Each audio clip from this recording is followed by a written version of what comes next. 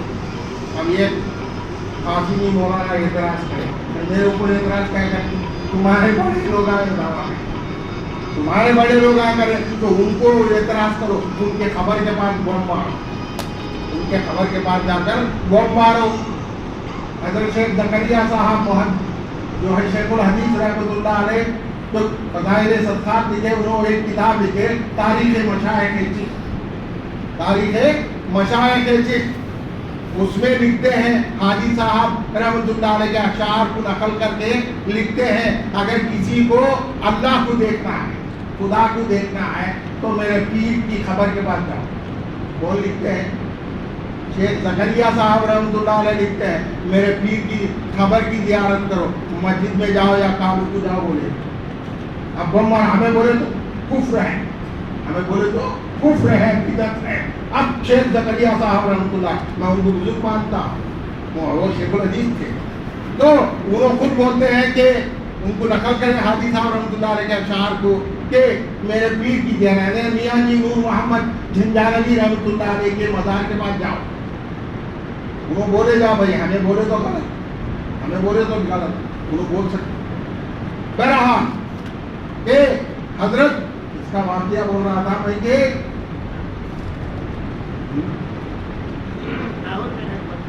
حضرت عبد الحق محدث دہلوی رحمۃ اللہ علیہ کے واقعہ، جو بڑے محدث تھے اور جن کا مقابلہ حضرت مجدد الفسانی شیخ احمد سرہندی رحمۃ اللہ علیہ سے مقابلہ ہوا ہے، ان کے مکتوبات ہیں، مکتوبات شیخ عبد الحق محدث دہلوی، بڑی کتاب ہے، خیر اس میں جانے کی ضرورت نہیں، بہت بڑے عالم تھے، مجدد الفسانی سے مقابلہ ہوتا تھا ان کا، مکتوبات ہے۔ بہرحال وہ زیارت کرتے تھے بھی ارادہ۔ تو ایک مرتبہ ایک مرزوق تھا وہاں، بولا کہ تو میرے سے بیعت ہو جا، ان کی روحانیت کو دیکھا، کہا کہ بیعت ہو جا، نہیں ہوتا ہو۔ ایک بار ایسا ہوا کہ تو اب حضور صلی اللہ علیہ وسلم کی مجلس میں کیسا جاتا ہے میں دیکھتا، تو اس وقت دیر ہو گئی، تو حضور صلی اللہ علیہ وسلم یہ دیکھتے ہیں، نہیں پہنچ سکتے ہیں، باہر ہے، اندر نہیں جا رہے ہیں، یہ سب خواب ہے، خواب حق ہے حضور صلی اللہ علیہ وسلم کی نسبت سے، خواب حق ہے، یہ یاد رکھو کہ حضور صلی اللہ علیہ وسلم کے مجلس میں نہیں جا رہے ہیں۔ تو حضور صلی اللہ علیہ وسلم نے پوچھا کہ عبد الحق کیوں نہیں آئے؟ کہا کیا رسول اللہ صلی اللہ علیہ وسلم، وہ مجذوب جو ہے ان کو روک رہا ہے۔ روکنے کا مطلب یہ ہے کہ ان کے ارادے سے ان کے ارادے کو آڑا ڈال دیا، ارادہ پہنچتا نہیں۔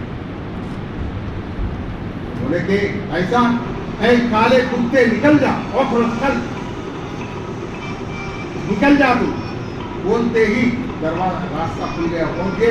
صبح جب اس کا حجرہ کھولے، کیا صبح اس مجذوب کا حجرہ کھولے تو ایک کالا کتا بھاگ گیا۔ یہ سیرت النبی بعد از وصال النبی، یہ سیرت النبی بعد از وصال النبی ہے۔ ایسا نہیں کہ حضور صلی اللہ علیہ وسلم کی سیرت ختم ہوگی، قیامت تک ختم نہیں ہوگی۔ آپ صلی اللہ علیہ وسلم کی سیرت کب تک؟ قیامت تک ختم نہیں ہوگی۔ یہ ایسی سیرت ہے۔ تو عشق رسول کیا ہے؟ محبت رسول اہم ہے، محبت رسول اہم ہے۔ جب تک محبت رسول نہیں تو ہمارے اعمال ہیچ ہیں، ہمارے اعمال ہیچ ہیں، قبول نہیں کریں گے اللہ تبارک و تعالیٰ۔ کوئی بھی عمل قابل قبول نہیں ہوگا جب تک کہ حضور صلی اللہ علیہ وسلم کی محبت ہمارے دلوں میں پیوست نہ ہو، دلوں میں پیوست نہ ہو تو ہماری جو ہے عبادت قبول نہیں ہوگی۔ اب صحابہ اکرام رضوان اللہ تعالیٰ علیہم اجمعین کے اندر وہ محبت، اولیاء اللہ کے اندر وہ محبت، اس کے اندر اولیاء اللہ کے اندر وہ محبت تھی، وہ محبت ہمارے اندر بھی آنا۔ ایک واقعہ بول کر میں اپنی بات کو ختم کرتا ہوں، کافی دیر ہو جائے گا، بہرحال آپ کو 2 منٹ صبر کر لو۔ ایک واقعہ یاد آ گیا جاتے جاتے کہ اب میلاد کا وقت آ رہا ہے، میلاد کا وقت آ رہا. دہلی میں سلطان غیاث الدین خلجی، سلطان غیاث الدین تغلق الگ ہے، غیاث الدین خلجی، سلطان غیاث الدین خلجی کے دور میں ایک بزرگ تھے، سچے عاشق تھے. ان کا نام ہے خواجہ حسین رحمۃ اللہ. کیا نام ہے ان کا؟ خواجہ حسین رحمۃ اللہ علیہ. وہ اپنے خانقاہ کو چھوڑ کر کہیں نہیں جاتے، بڑے اللہ والے. اور غیاث الدین خلجی اللہ والوں کا معتقد تھا.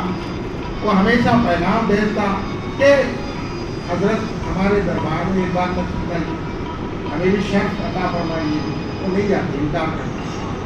اب اتنے میں کیا کہ ایک بار غیاث الدین خلجی کے پاس ایک موئے مبارک ہے. کیا ہے؟ ایک موئے مبارک ہے، حضور صلی اللہ علیہ وسلم کا بال. تو اب مشورہ دیے جو دربار میں ہے، انہوں بولے کہ حضرت عاشق رسول ہیں، اب ایک موقع مل گیا، آپ پیغام بھیجو کہ یہاں موئے مبارک ہے. تو پیغام بھیجے. سلطان وہاں گئے کہ سنایا کہ حضرت دربار میں جو ہے آپ کے بادشاہ کے پاس موئے مبارک آیا ہوا ہے. اچھا. تو فوراً اٹھ کر کھڑے ہوئے، پھٹے پرانے کپڑے، میلے کپڑے، ایک چھوٹی سی سواری لے کر نکلے. تو اس میں بیٹھ کر سوار ہو کر جاتے ہیں. تو غیاث الدین خلجی جو ہے آیا، استقبال کرنے کے لیے آنا چاہتا ہے. بولے کہ یہ کون ہے؟ کھچر کے اوپر آ رہے ہیں، سواری کے اوپر. بولا جس کا انتظار ہے وہ یہ ہے، ایک فقیر ہے. تو اچھا. تو وہ بھی سامنے آیا. بولے یہ اتنا آسانی سے سامنے نہیں آئیں گے، وہ منہ مبارک کا ڈبہ لائے. تو یہ جوش میں آ رہے ہیں منہ مبارک کے لیے، زیارت کے لیے. تو سامنے گئے تو دیکھ لاپاہ ہے اس میں ہے. تو کھولے یہ منہ مبارک کو. سامنے بادشاہ ہے. بادشاہ سے ملاقات کرنا مقصد نہیں. بولے کہ ہمارا مقصد صرف منہ مبارک کی زیارت کرنا ہے.